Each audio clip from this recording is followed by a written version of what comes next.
Sir నమస్కారం sir. నమస్తే అండి. సార్ పోసాని గారి చుట్టూ ఆల్రెడీ కేసులు బిగించుకోవడం మనం చూస్తున్నాం సార్. ఆయన రాజంపేట నుంచి నరసరావుపేటకు తరలించారు. నరసరావుపేట నుంచి మళ్ళీ కర్నూలుకు తరలించారు. ఆ తర్వాత ఇంకొన్ని పీటీ వారెంట్ కూడా ఇష్యూ అయ్యాయి. అక్కడికి కూడా తరలించేస్తారేమో అని చెప్పేసి ఒక అనుమానాలైతే వ్యక్తమయ్యాయి. అయితే ఇప్పుడు ఈయన తనపై నమోదైన కేసుల్ని క్వాష్ చేయాలని చెప్పేసి కోర్టుకెళ్లారు గదా! కోర్టులో ఆయనకు ఊరట లభించిందని చెప్పేసి వార్తలైతే వినిపిస్తున్నాయి. మరి తన మీద నమోదైన కేసుల్ని క్వాష్ చేశారా? లేకుంటే ఇది ఏ రకమైన ఊరట లభించింది? మరి ఏం జరిగే అవకాశం క్రాస్ ఉంది ఏం సార్ పోసాని విషయంలో? చేయలేదండి. క్రాస్ చేయటం అలాంటివి డెసిషన్స్ ఏం తీసుకోలేదు గానీ, హ్మ్. వాయిదా వేసింది కోర్టు. కాకపోతే ప్రస్తుతానికి ఈ షిఫ్టింగ్ ప్రోగ్రామ్ ఆపమని చెప్పింది. ఓకే. ఆపి విశాఖ, చిత్తూరు కేసుల్లో ఇప్పుడు ఆపండి అని చెప్పారు. అక్కడి వరకు అందినాయి అక్కడికి. ఇంకా ఉన్నాయి రెడీగా. ఇంకా వారెంట్స్ అంటే వాళ్ళకి అందిన తర్వాత కోర్టుకు సమర్పించడం జరుగుతుంది. కాబట్టి ప్రస్తుతానికి అందిన వరకు ఆపమని చెప్పారు. ఆపి వాటిని చూసి వెరిఫై చేస్తారు. అంటే ఒకటి పీటీ వారెంట్లో ఇమ్మీడియట్గా తీసుకెళ్ళి అక్కడ కోర్టులో హాజరుపరచాలని ఏం లేదు. వారెంటు అతను జైల్లో ఉన్నాడు అనే విషయం కర్నూలు జైల్లో ఉన్న ఆంధ్రప్రదేశ్ జైల్లో ఉన్నట్టే. ఈయన తీసుకెళ్ళి ఇప్పుడు అక్కడ పెట్టి రాజంపేటలో ఉండి అన్నీ ఎగ్జిక్యూట్ చేయవచ్చు. కానీ ఇబ్బంది పెట్టడం కోసం తీసుకెళ్తున్నారు అన్ని చోట్లకి. అంటే చాలా ఇంట్రెస్ట్ పే చేస్తున్నారు పోలీసులు ఈ కేసుల్లో. ఇవన్నీ ఏమిటి? ప్రైవేటు కంప్లైంట్ల మీద ఇంత హడావిడి అవసరమా? ఇవి ప్రభుత్వం పెట్టిన కేసులు కాదు. హ్మ్. ప్రభుత్వం పెట్టిన కేసులో లేకపోతే పోలీసు వారు పెట్టిన కేసులో కాదు, వ్యక్తులు పెట్టినటువంటి కేసులు. ఈ వ్యక్తులు పెట్టినటువంటి కేసుల మీద ఇంత అటెన్షన్ ఎందుకు పే చేస్తున్నారు అనేది ప్రధానమైన ప్రశ్న. కోర్టు దీన్ని సీరియస్గా పట్టించుకుంటే అతనికి పూర్తి స్థాయి రిలీఫ్ వస్తుంది. అంటే అన్ని ప్రైవేట్ కంప్లైంట్లకి ఇలాగే స్పందిస్తున్నారా అనేది కూడా ఒక ప్రశ్న. ఈ ప్రైవేట్ కంప్లైంట్లు ఇస్తున్న వాళ్ళకి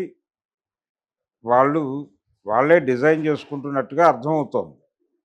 అందుకని కోర్టు కొంచెం కన్సిడరేషన్ ఇచ్చింది. ప్రస్తుతానికి ఇమ్మీడియట్గా కర్నూలు నుంచి షిఫ్టింగ్ ప్రోగ్రామ్ అయితే లేదే.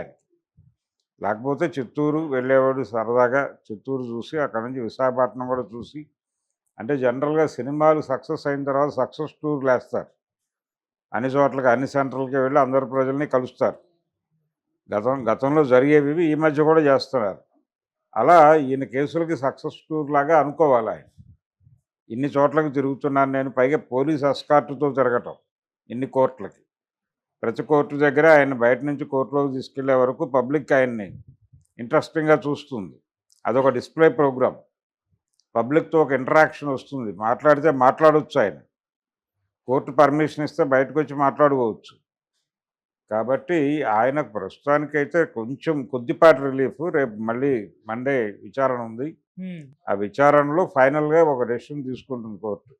వీటిని ఎలా ఎగ్జిక్యూట్ చేయవలను, అంటే ఫిజికల్గా కదిలించి చేయాలా, లేకపోతే వారెంట్స్ ఇష్యూ అవుతున్నట్టుగా చేయాలా, అక్కడ మార్క్ చేస్తే సరిపోతుంది. ఆ తర్వాత వాయిదాలకు కావాలంటే ఒకవేళ బెయిల్ మూవ్ చేసుకుని ఆయనే వెళ్తాడు వాయిదాలకు.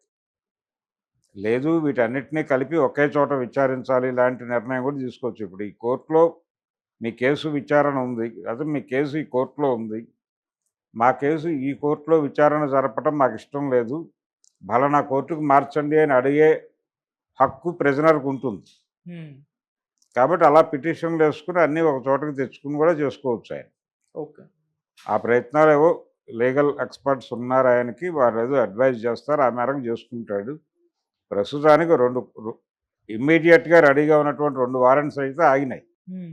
సో ఆయన అక్కడే ఉంటాడు, కర్నూలులోనే ఉంటాడు.